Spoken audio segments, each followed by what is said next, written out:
Dear viewer, আসসালামু আলাইকুম। Welcome to বিরাজ একাডেমিতে। আজ আমরা মাইক্রোসফট এক্সেলে সাম ইফ ফাংশনটি জানব। অর্থাৎ এখানে অনেকগুলো আইটেমের নাম রয়েছে, এটি একাধিকবারও রয়েছে। অর্থাৎ এখানে ডুপ্লিকেট ডাটা রয়েছে, এই ডুপ্লিকেট ডাটাকে আমরা কি করব, একত্রিত করে আমরা এর যোগফল নামাবো। অর্থাৎ এখানে আয়রন রয়েছে, এখানে আয়রন রয়েছে, ব্লেন্ডার দুই জায়গায় রয়েছে, টোস্টার রয়েছে। এভাবে আমরা এর যোগফল একত্রে কিভাবে নামাতে পারি সেটি সংক্রান্ত আলোচনা করব। প্রথমে আমরা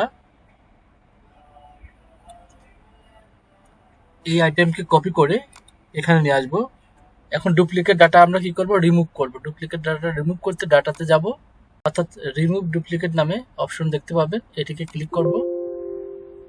এই রিমুভ ডুপ্লিকেটে আমরা কি করব, ক্লিক করে এটা আমরা কি করব, আইটেমটা, শুধুমাত্র আইটেমটা আমরা কি করব, ডিলিট করে দেব।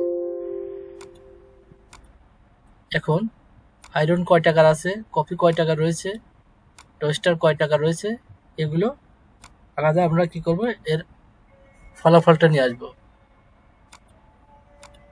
প্রথমে আমরা কি করব, ইকুয়ালকে কল করব, দেন সাম ইফ। আপনি চাইলে এই ফাংশন বার থেকে ডাবল ক্লিক করার পর এই টোটাল আইটেমের অংশকে সিলেক্ট করব, কমা দিব। এখন এই আইটেম, দেন কমা, এখন এই টোটাল প্রাইস অর্থাৎ লিস্ট অফ প্রাইস সিলেক্ট করে ব্র্যাকেট ক্লোজ করে ইন্টারফেস করবেন, দেন একটু স্ক্রল করে নিচে নামাই দেব।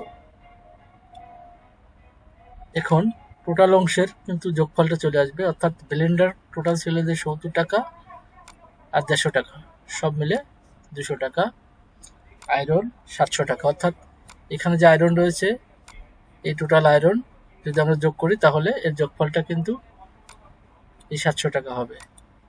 এভাবেই হিউজ পরিমাণ ডাটা আমরা সংক্ষিপ্তভাবে সাম ইফ ফাংশনের মাধ্যমে প্রস্তুত করতে পারি। ভিডিওটি ভালো লাগলে অবশ্যই লাইক, কমেন্ট, শেয়ার এবং সাবস্ক্রাইব করবেন।